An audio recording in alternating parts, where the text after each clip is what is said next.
Salut Fatih. Ouais, salut Jalal. Allez, une nouvelle journée aujourd'hui. Pour ceux qui écouteront cette vidéo, on sort de la manifestation organisée par Urgence Palestine ce samedi en soutien pour les 77 ans de la Nakba. Et on voulait profiter justement de ce moment-là pour parler d'Ismaël Boudjekada, qui, comme vous le savez pour certains, est incarcéré depuis le lundi 5 mai en détention provisoire à la maison d'arrêt de Fleury-Mérogis. Donc on rappelle que Ismaël Boudjekada, pour ceux qui ne le connaissent pas, c'est un élu et qui a dénoncé très rapidement, dès le début des exactions du génocide à Gaza, les propos incitant qui font l'apologie du terrorisme et incitant à la haine de la part des élus israéliens, qu'ils soient en France ou à l'étranger. D'accord ? Et il avait infiltré un groupe qui appelait à commettre des attentats contre des militants, contre des manifestants palestiniens. Donc c'est un groupe patriote, tendance sioniste. Et il avait fait des captures d'écran des échanges et notamment mis en avant que dans ce groupe, il y avait un employé du ministère de l'Intérieur qui a été identifié, qu'il a identifié sans problème, et qui proposait ses services d'apporter une aide logistique, et je pense même à confirmer des armes, d'accord, pour commettre tous leurs méfaits dans ce groupe patriote. Donc c'est lui qui dénonce, c'est lui qui apporte les preuves.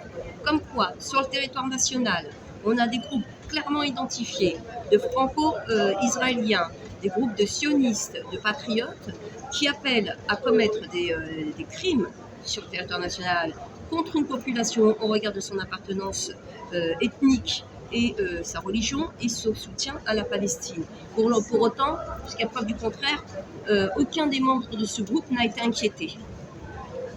En revanche, lui, qui est un lanceur d'alerte, il se retrouve aujourd'hui incarcéré donc à la maison d'arrêt de Fleury-Mérogis. Il faut se mobiliser, il faut en parler. Parce que vous savez, la pire des choses qui puissent arriver, pour toutes ces personnes qui donnent de leur personne d'ailleurs, qui s'investissent pour une cause noble, c'est-à-dire l'humanité, des civils qui sont livrés à eux-mêmes, sans protection aucune, à la barbarie, au génocide et à l'indicible. Donc ces personnes, il faut les protéger, il faut les assister, il faut les mettre en lumière, il faut en parler sans relâche, parce que c'est en mettant la pression dans la rue, en faisant tourner ça en boucle, qu'on montre à cette justice qui manifestement aujourd'hui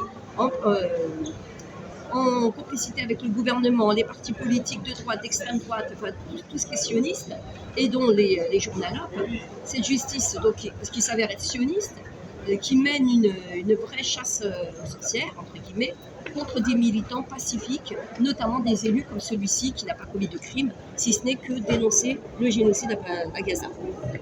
Qu'est-ce qu'il y a ? Non, ouais. Je croyais que tu avais arrêté. Non. Donc, pour ceux qui ne le connaissent pas, c'est Ismaël Boudjekada. Non, parce que sinon, on va croire que c'est lui, tu vois. Donc, Ismaël Boudjekada est l'élu du DOU pro-palestinien, placé en détention provisoire en attente de son procès pour apologie du terrorisme. Vous savez qu'aujourd'hui, on incarcère toutes les personnes qui soutiennent les Palestiniens, d'accord, sont poursuivies, toujours sur le même chef, pour apologie du terrorisme.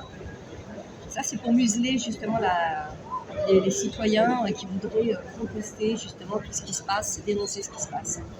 Donc, son procès pour apologie du terrorisme doit avoir lieu le 3 juillet à Paris. Il serait bien que nous soyons tous présents, et même dès à présent, qu'on en parle en boucle tous les jours.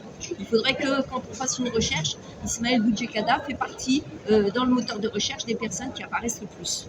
Parce que ça aussi, il ne faut pas croire, nos ennemis, nos détracteurs, ceux qui sont en train de mener une campagne offensive et de répression hors norme contre des simples citoyens, des élus, des militants qui dénoncent un génocide, ils doivent comprendre, ils doivent voir qu'on est là, qu'on est présent et qu'on soutiendra toutes ces personnes. Ça, c'était pour Ismaël. Si on a l'autorisation, on vous dira quel est son numéro d'écrou, quel bâtiment, mais pour le moment, on ne sait pas si on peut le faire. Là, c'est parce qu'on a eu l'information aujourd'hui comme quoi il était bel et bien incarcéré, malheureusement, à Fleury-Mérogis.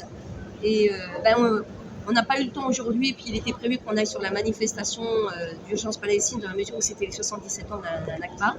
Donc, une semaine et un jour très symbolique, mais on va manifester, on va se rendre devant la maison d'arrêt des hommes donc de Fleury-Mérogis pour dénoncer ce qui est en train de faire le pouvoir sioniste en France, en complicité avec le lobby pro-israélien et en complicité avec Israël, puisque tu peux couper quand il y a ça, hein, Jalal. T'as coupé là? Non, c'est bon, je... Madame, monsieur, bonjour, j'apporte le... On sera donc à la maison d'arrêt des hommes de Fleury-Mérogis pour justement dénoncer la situation, l'injustice que subit cet élu du Doubs, Ismaël Boudjekada. Surtout, je ne comprends pas pourquoi il est en place en détention provisoire. C'est un élu de leur république, tu vois. Donc, il a les garanties de représentativité. Ils savent où le trouver. Ils auraient très bien pu le placer sous contrôle judiciaire dans l'attente de son procès. Pourquoi? Parce que c'est simple. Avant de mettre une personne en détention provisoire, il faut que tu regardes si tu as pas. Tu dois éliminer deux options. C'est soit tu peux le placer en contrôle judiciaire, ou soit tu peux le placer sous bracelet électronique dans l'attente de son procès. Donc pourquoi est-ce qu'ils ont été tout de suite le placer en détention provisoire? Parce que c'est un signal très fort. En réalité, c'est pire qu'un signal. C'est qu'ils obéissent aux injonctions du lobby sioniste en France. Et la preuve en est, c'est que la semaine dernière, l'ARCOM a clairement dit que ce serait le CRIF qui ferait les signalements. Le CRIF est un lobby israélien, ça veut dire que moi, je dénonce le sionisme, demain je vais poster quelque chose, et le CRIF va dire non, ça il faut le supprimer, et l'ARCOM va supprimer. Non mais, tu vois bien. Donc le CRIF a dû dire non, il faudra, c'est moi qui spécule comme ça bien évidemment, mais on peut largement supposer, et sans trop se tromper je pense, qu'un lobby sioniste ou qu'une personnalité sioniste, parce qu'il y en a beaucoup au gouvernement, hein, notamment ceux qui gravitent au fameux printemps républicain, d'accord, le printemps républicain, qui est chapeauté en réalité, qui est sous Elnet, c'est Elnet qui est derrière le printemps républicain. Et Elnet, c'est un lobby pro-israélien. Et c'est un lobby pro-israélien qui agit notamment au niveau de l'Union européenne. D'accord? Il a ses ramifications partout. Et on a notamment Aurore Berger, c'est ce dont je parlais, Aurore Berger, le fameux printemps israélien d'Aurore Berger en 2018. On a Benjamin Haddad, on a Manuel Valls, Bruno Retailleau, il y a le Brun Privé, Caroline Yardan, tous ces gens-là ont été invités, tout frais payés, à faire des voyages en Israël via le biais de ce lobby israélien. Chalgoumi aussi, Chalgoumi il avait ramené carrément des imams avec lui, des imams de France avec lui, tu vois. Donc ça, on voit bien qu'il y a un lobby israélien qui contrôle les institutions, qui contrôle les autorités administratives, qui contrôle la police, qui contrôle la justice, parce que je ne vois pas d'autre explication au fait que cet élu, bien qu'il ne représente pas un danger pour la société, soit placé directement en détention provisoire. Là, il y a carrément, on n'est plus dans un état de droit, on est clairement dans une république bananière, on est clairement dans une France qui est soumise au lobby. Ils sont partis le chercher carrément en avion. Oui, ils l'ont attendu à sa descente d'avion. Il n'est même pas descendu à l'intérieur. Hein. Oui, ils l'ont attendu, ils l'attendaient et ils s'en doutaient un petit peu, tu vois. Mais le but, c'était de le neutraliser et puis de satisfaire ce lobby israélien, franco-israélien, sioniste, carrément le lobby sioniste, qui a ses ramifications en France et qui exerce en toute impunité, qui fait de l'ingérence en France, clairement, d'accord. Et c'est pareil, il n'y a pas que lui, hein. Il y a lui, mais il y a d'autres personnes, comme tu as parlé, j'ai pensé un truc, j'ai zappé. Donc voilà, on disait que lui, il a été incarcéré dès qu'il est arrivé, quoi. Le 3 mai, ils sont venus le chercher quand il est arrivé de l'étranger. Et ensuite, il a été jugé le 5 mai, et il a été placé en détention provisoire le 5 mai. Sauf que, je vais te montrer quelque chose. Donc lui, il est incarcéré. Hein. Directement, détention provisoire, pas de contrôle judiciaire, pas placé sous contrôle judiciaire dans l'attente de son procès, c'est directement incarcéré. Et il est incarcéré alors qu'il a dénoncé ça en partie. C'est bien de montrer ça. Il a dénoncé ça. Voilà. Donc ça, c'est des franco-israéliens. Vous irez sur la page de cette personne. C'est des franco-israéliens qui écoutent ce qu'ils font, qui chantent. Il y en a un qui chante, qui dit pourquoi il n'y a plus d'enfants à Gaza, parce qu'on a tué tous les enfants. D'accord? Franco-israélien. Donc ça, c'est l'incitation à la haine et apologie du terrorisme. Quand il dit pourquoi il n'y a plus d'enfants à Gaza, parce qu'on a tué tous les enfants, il chante et ça l'amuse. Et tous les franco-israéliens qui sont sur la page, sur le live, rigolent avec lui, d'accord? Donc ça, c'est de l'apologie du terrorisme, incitation à la haine, mais à aucun moment ils ont été inquiétés. Et Ismaël Boudjekada, qui les a dénoncés, il se retrouve en prison, lui. Je ne sais pas si vous vous rendez compte où on en est. C'est pour ça qu'il est très important d'aller d'aller le soutenir, de le dénoncer haut et fort, de faire tourner. À la limite, il faudrait faire des montages entre Ismaël Boudjekada qui dénonce le génocide et ces personnes qui sont clairement identifiables, d'accord, et qui tiennent des propos qui font l'apologie du terrorisme. Donc je vais te faire écouter ce que disent ces personnes.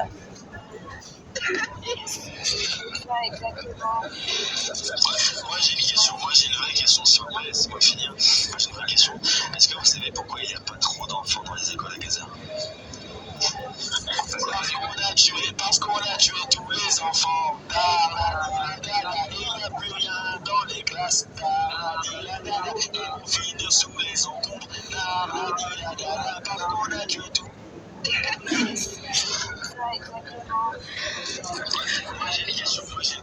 Voilà. J'espère que vous entendrez nettement.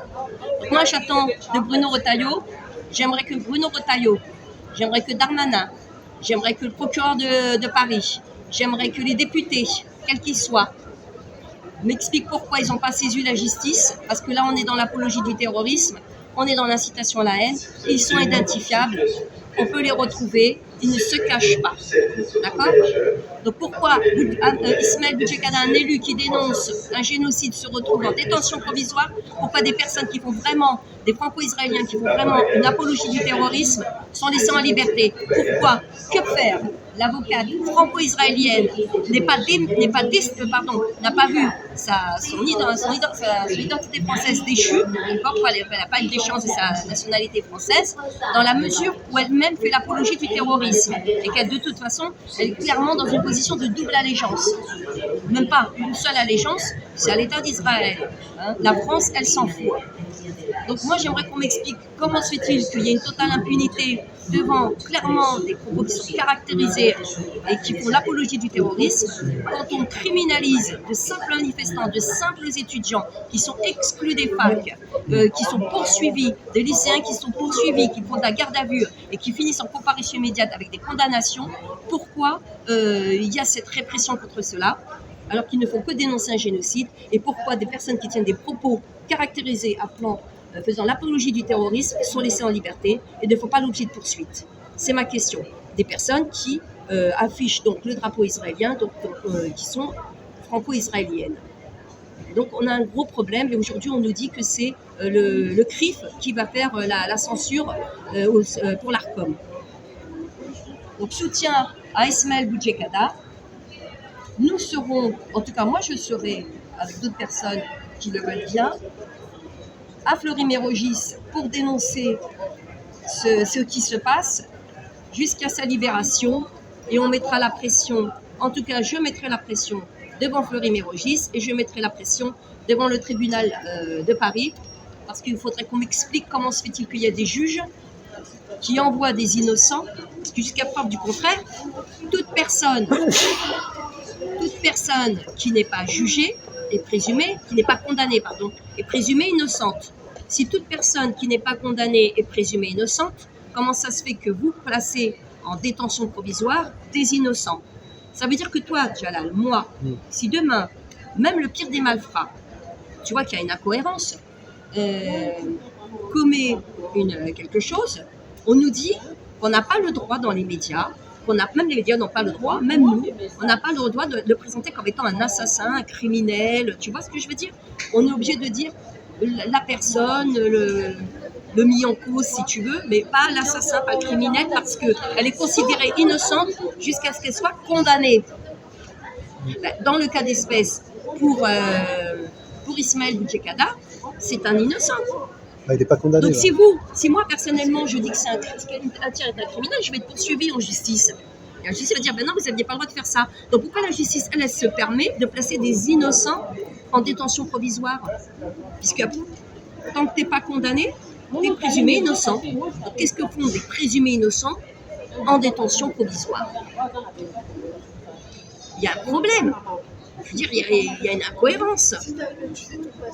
Soit on est coupable et on va coupable du crime, enfin coupable, on n'est pas condamné, mais en tout cas, on est certain que ta culpabilité, elle est là et que tu dois être en prison jusqu'à ton procès, d'accord?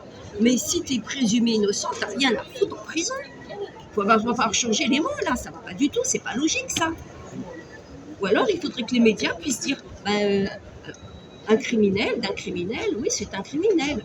Comme le mec qui a tué Aboubacar, c'est un criminel, on l'a vu le faire, donc ne me dis pas qu'il est présumé innocent jusqu'à ce que la justice l'ait condamné. On l'a vu quand même commettre son crime. Même si on ne peut pas mettre sur une même échelle de valeur, Ismaël Boudjekada qui n'a pas commis de crime, et ce terroriste qui a tué Aboubacar parce que c'était un musulman, tu vois. Il n'est pas jugé, mais c'est un criminel, voilà. Donc ne me dites pas qu'ils sont innocents. Il y a les innocents, les vrais, qui n'ont pas commis de crime, qui méritent pas d'être en prison jusqu'à leur procès, qui peuvent être placés sous contrôle judiciaire. Je pense que pour Ismaël Boudjekada, on pouvait très bien, la justice pouvait très bien le mettre sous contrôle judiciaire, d'autant plus que c'est un élu, d'autant plus que lui, il s'était rendu à toutes ses convocations, parce qu'il avait déjà été convoqué, d'accord? C'était pas une première, donc il n'y avait aucun argument pour dire que maintenant il y a un risque de fuite, etc. C'est faux.